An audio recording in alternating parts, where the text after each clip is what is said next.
আসসালামু আলাইকুম। শুভ সকাল। আজ শুক্রবার, পবিত্র জুম্মার দিন। আজ একটা অনেক সুন্দর সকাল হয়েছে। সকালে ঝলমলে রোদ। সকালে উঠে আমি কি করলাম জানেন? প্রথমে মার দরজা ধাক্কাতে ঘুম ভাঙলো। দরজার শব্দতে ঘুম ভেঙে দেখি অনেক বেলা হয়ে গেছে। 6:30। উঠলাম। উঠে কি করলাম? মারে বললাম, মা আজকে মাছের ঝোল রান্না করবা?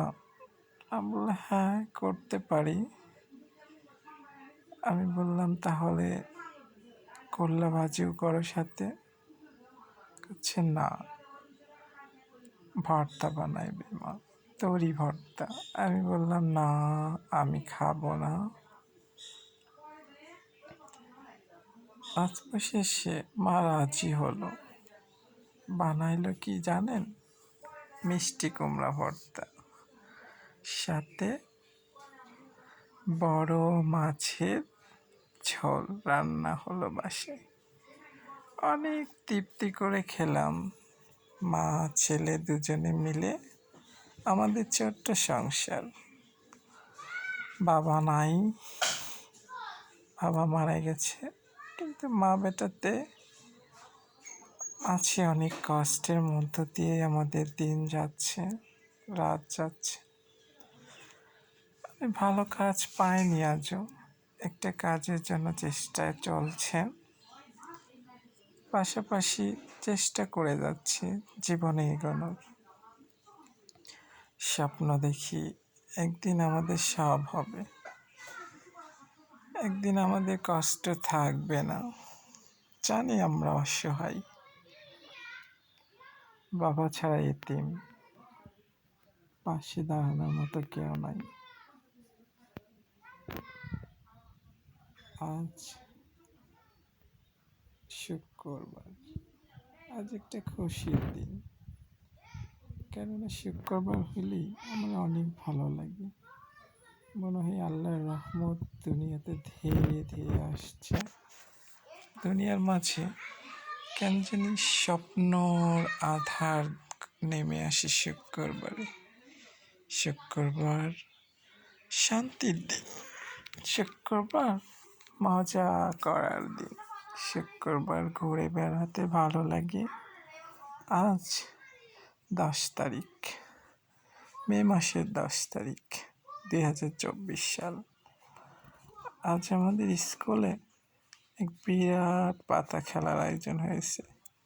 বিকাল 3টা যাব আমি খেলা দেখতে। যতটা পারি খেলা ভিডিও করার চেষ্টা করব। আমার চ্যানেলে সে ভিডিও প্রকাশ করব যদি পারি। জানি না ওয়াইফাই কানেকশন থাকবে কিনা। যদি ওয়াইফাই কানেকশন পাই তবে আপলোড দিতে পারবো ভিডিও। বড় শখ আমার ছিল ইউটিউব চ্যানেল খোলা। আমি পারছি, আমি সক্ষম।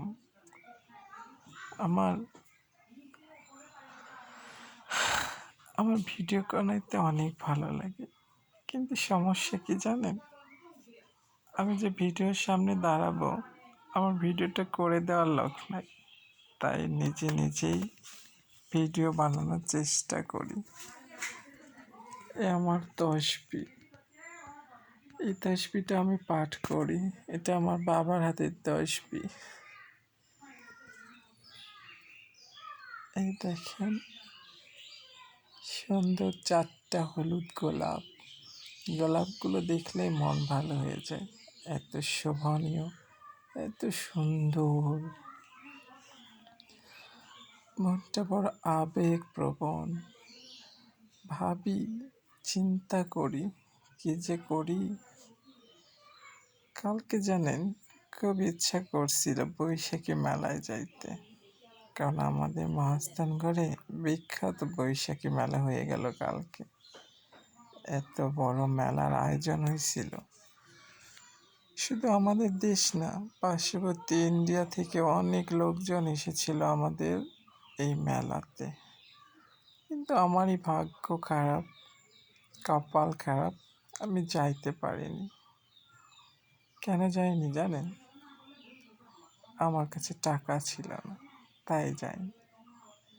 কারণ টাকা ছাড়া কোথাও যেয়ে ভালো লাগবে না।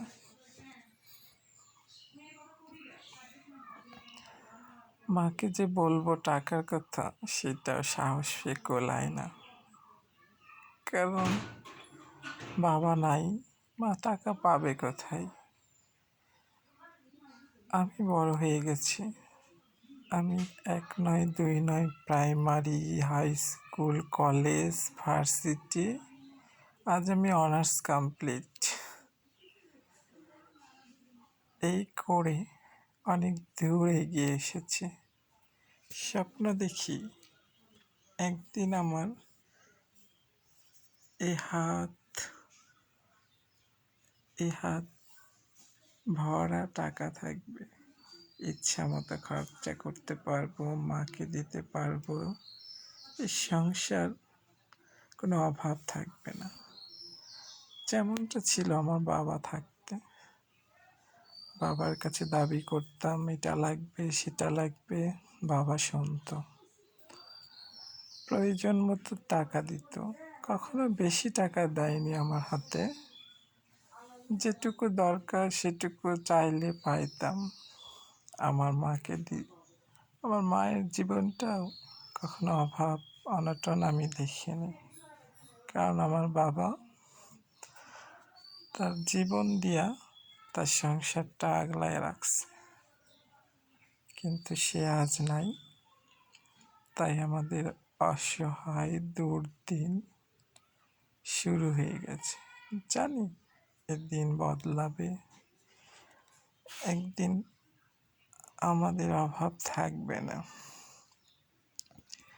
সেদিন এই ভিডিওগুলো দেখব আর ভাববো সত্যি দিন আবার বদলাইছে, তাই না?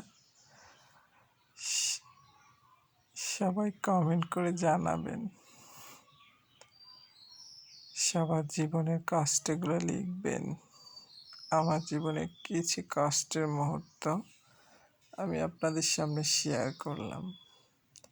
জানি না আপনারা কেউ এই ভিডিওটা দেখবেন কি না, সেটা আপনাদের ব্যক্তিগত ব্যাপার, আপনারা দেখবেন কি না। কিন্তু আমার শখ, আমার ইচ্ছা, আমার ভালো লাগা ভিডিওর মাধ্যমে আমি প্রকাশ করে দিলাম। সবাই যাতে শুনতে পারে, আমার চ্যানেলে আমার এই ভিডিওটা আমি আপলোড করব। সবাই দেখবেন, আমার কথাগুলো শুনবেন, কারো জীবনের সাথে আমার কষ্টগুলো মেলে কিনা দেখবেন। সত্যি আমার জীবনে কষ্টের ভাগটাই বেশি। সেই ছোট্ট থেকে আজ অব্দি শান্তি মতো মনের ভাব প্রকাশ করার জন্য কাউকে পাইনি। কারণ মন খুলে কারোর সাথে কথা বলতে পারিনি, জানি না কেন মন খুলে কথা বলতে পারি না। তাই তো বেছে নিয়েছি ইউটিউবে, যেখানে আমি মন খুলে কথা বলবো, মনের আবেগ, কষ্ট, দুঃখ সব কিছু শেয়ার করব। সবাই যাতে আমার কষ্টগুলা শুনতে পারে। আমার কষ্টের কথা আর কি বলবো, এক রাত বললেও আমার কষ্টের কথা শেষ হবে না। আমার কষ্টের ঝুড়ি ভর্তি কষ্ট আছে লাইফে। আমি স্বপ্ন দেখি আমি কক্সবাজার ঘুরতে যাব, আমি ইন্ডিয়াতে ঘুরতে যাব, এসব আমার স্বপ্ন। আর স্বপ্ন দেখি আমি আমার নবী রওজা হযরত মুহাম্মদ সাল্লামের মদিনা মক্কাতে গেছি। আমার স্বপ্ন, আমার ইচ্ছা, আমার কল্পনা, আমার বাস্তবতা, আমি অনেক কিছু এই ছোট্ট মনে স্বপ্ন দেখি। স্বপ্নে, অনেক স্বপ্নে, আর আল্লাহকে বলি, আল্লাহ আমার জীবনে তুমি বাস্তবতাটা মিলিয়ে দাও, তুমি ছোট ছোট স্বপ্নগুলো পূরণ করো। আর ভাবি জীবন বড়ই অদ্ভুত। এক জীবনে মানুষ কতই না আশা করে, কত আশা, কত স্বপ্ন, কত না কি মানুষের চিন্তা ভাবনা। এক জীবন মানে অনেক কিছুর কল্পনা। আচ্ছা, জীবনে কি সব কল্পনাকেই বাস্তবায় রূপ দিতে গেলে কঠোর পরিশ্রমী হতে হবে। আমি কঠোর পরিশ্রম করতেছি, আর স্বপ্ন দেখি বাইরের দেশে যাব, বিদেশে যায় মানুষ অনেক টাকা উপার্জন করে। আমার মনে মাঝে মাঝে এই স্বপ্নটা উকি দেয়, জানেন, আমি বাইরের দেশে যাব, অনেক টাকা উপার্জন করব, আমার মায়ের স্বপ্ন পুরো করব, আমার জীবনে অনেক বড় কিছু হব। জীবনটাকে ঘিরে আমার অনেক অনেক চাওয়া। জানি একদিন আমার জীবনে সব চাওয়া পূর্ণ হবে, হবে আমার সব আশা ভরসা। আমার জীবনে আমি সব একদিন পাবো, এটাই আমার প্রতিজ্ঞা, এটাই আমার আশা, আমার স্বপ্ন। আচ্ছা বলুন তো, আমার জীবনে আমি স্বপ্নের দিনগুলো বাস্তব করতে পারবো তো? পারবো, তাই না? পারতে আমাকে হবেই, কেন পারবো না? আমার স্বপ্নগুলোকে আমি বাস্তবে রূপ দিব, জীবনে বড় হব, জীবনে অনেক কিছু করার আছে। ছোট্ট এই জীবন নিয়ে ভাবতে গেলে সময় মনে হয় কোন দিক দিয়ে শেষ হয়ে যায়, কিন্তু আসলে কি তাই?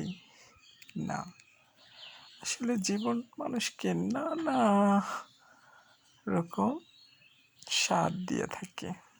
এক জীবনে মানুষ অনেক স্বপ্ন দেখে, এক জীবনে মানুষ অনেক কল্পনা করে। আচ্ছা বলুন তো, জীবনের শেষ দিন কেমন হয় মানুষের? জীবনের শেষ মুহূর্ত জীবনের প্রথম দিনের মতোই কি আনন্দময় থাকে? থাকে না, কারণ জীবনের শেষ দিকে মানুষকে অনেক প্রবলেম ফেস করতে হয়। মানুষ এই দিনটা ভুলে যায়, বোঝে না, অসহায়কে সাহায্যের কথা মানুষ ভুলে যায়। যখন মানুষ বড় হয়ে যায় তখন সে ভাবে চারপাশে দেখার মতো তার কেউ নাই, সে একাই হয়েছে সব। অসহায়ের হাত ধরতে চায় না, সে কখনোই মানুষের ভালো দিকটা তুলে ধরে না। কিন্তু মানুষের জীবনে প্রতিটা মুহূর্তই সুন্দর করে তুলতে হলে মানুষকে অনেক কিছু জীবনে স্যাক্রিফাইস করতে হয়। এখানে আমার ভিডিওটা আজকে শেষ করছি। আসসালামু আলাইকুম। সবাই ভালো থাকবেন, সবার সুস্বাস্থ্য দীর্ঘায়ু কামনা করছি।